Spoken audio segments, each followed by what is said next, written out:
TheSmartLocal.com. The cost of living is a big adjustment for me because in the Philippines, like I can buy my meals in less than $2. Yes. Or even $1, I'm already full.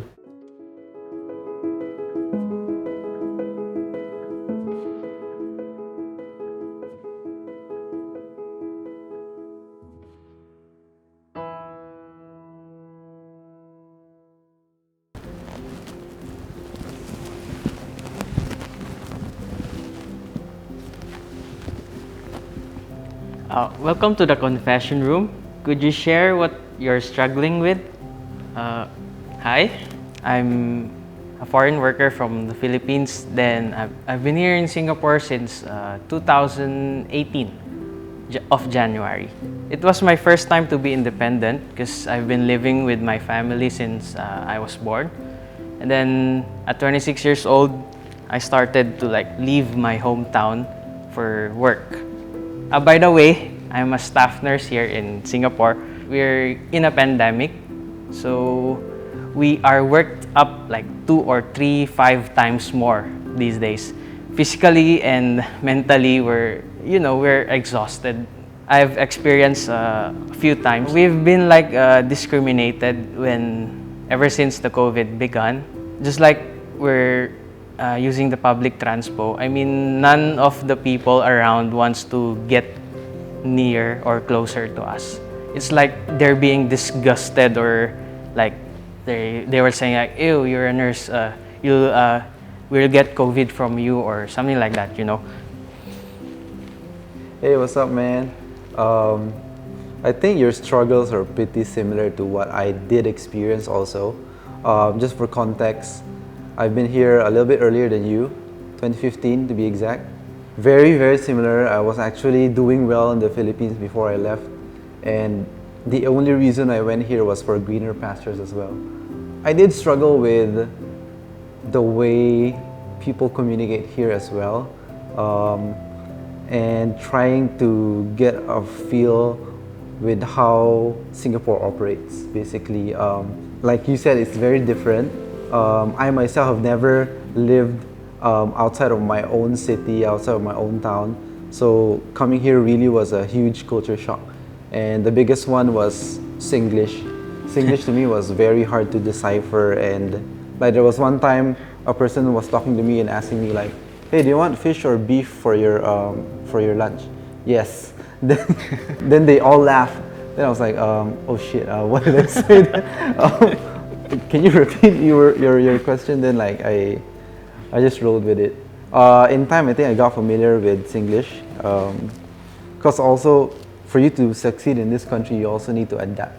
Because you can never forget that you're the visitor here. So always be able to adapt. You probably had struggles with social life. Yeah, I did. At first, the first few months was the hardest. I just went around Singapore alone. Because it's really nice to walk around Singapore. Yeah. Even though when you're alone, I got a lot of time to think. I mean, the place is nice, the place is clean. Yes. I mean, it's fresh air. And the traffic lights actually work, right? Traffic lights actually work when you press the circle.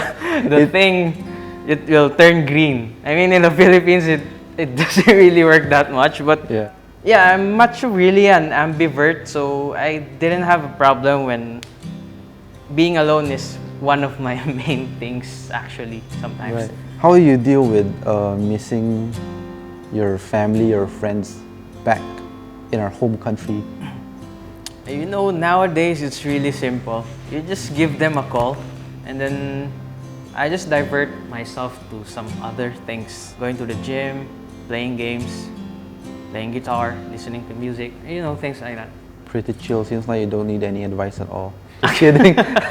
Most Filipinos commonly, right, the more experienced ones would tell the newbies, the fresh meat, fresh off the boat Filipinos, to stop calculating on converting everything that you spend on, because it will look very expensive. So how did you deal with the cost of living in Singapore? The statement you said was really true.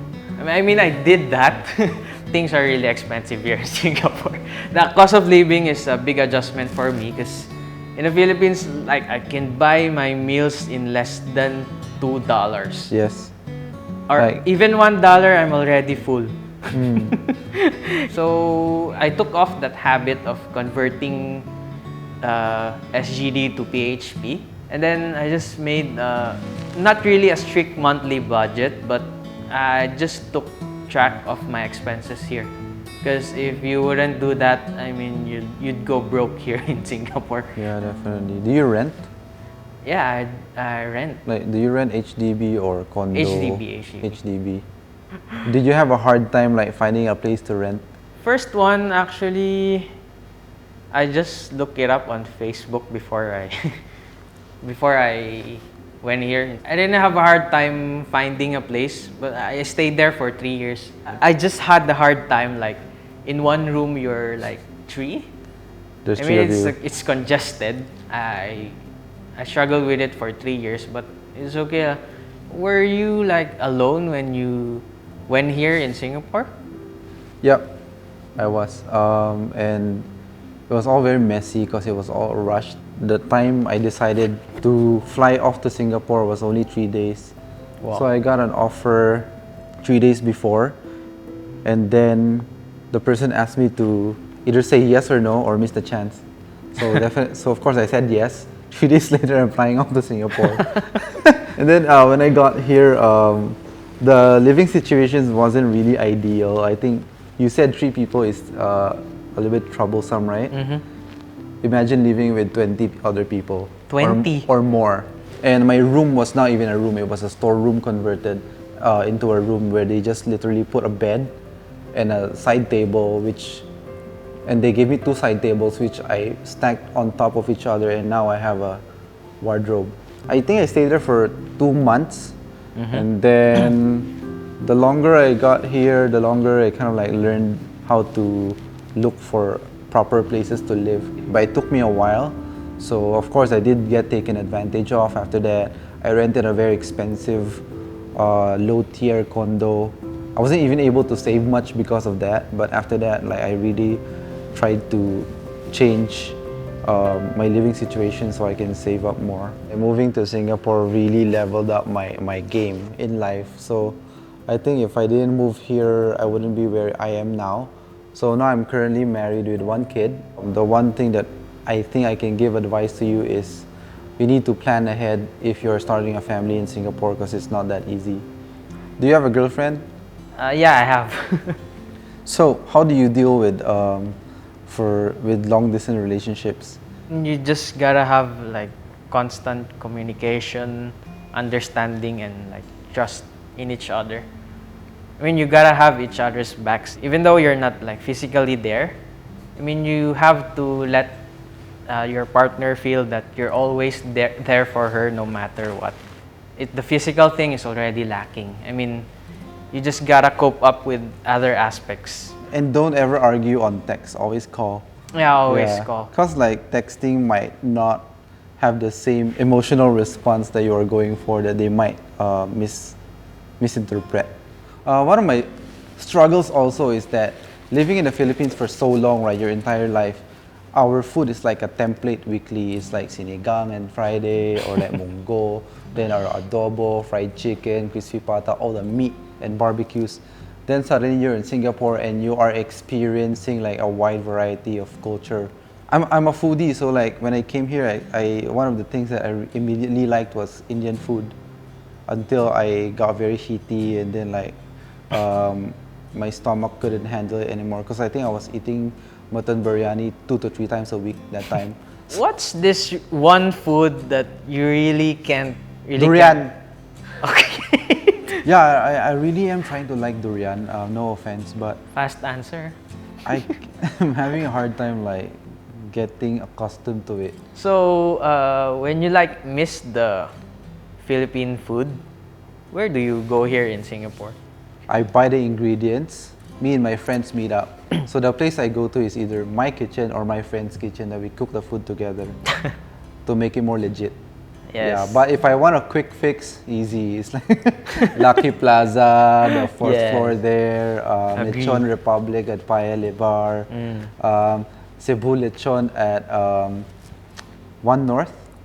I've been think there so. so often that I kind of knew the guy already that owns the place. Have you have you experienced any racism like towards yourself?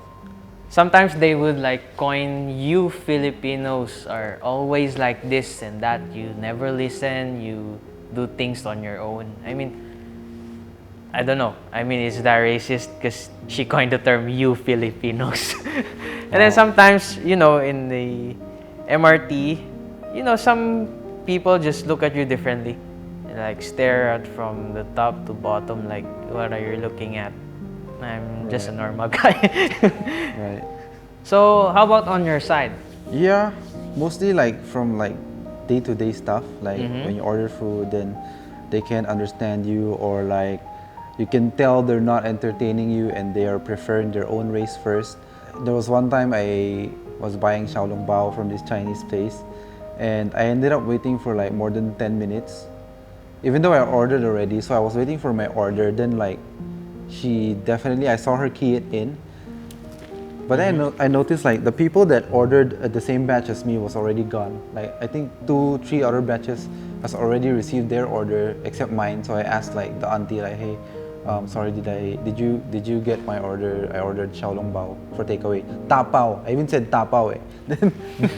Then she said, oh, then like every one of them laughed, and then they did my order. Then I just like I said, you need to just shrug these kind of moments off. But other than that, nothing as worse as being labeled like you Filipinos. Maybe made fun of my accent, yes, but Yeah. my retort, or like I rebound back by like making it funnier, just make them laugh. I mean, that's how we Filipinos deal with it, right? Yeah, I guess so. I mean, we may just take it so lightly. What are you looking forward to doing when you finally get home?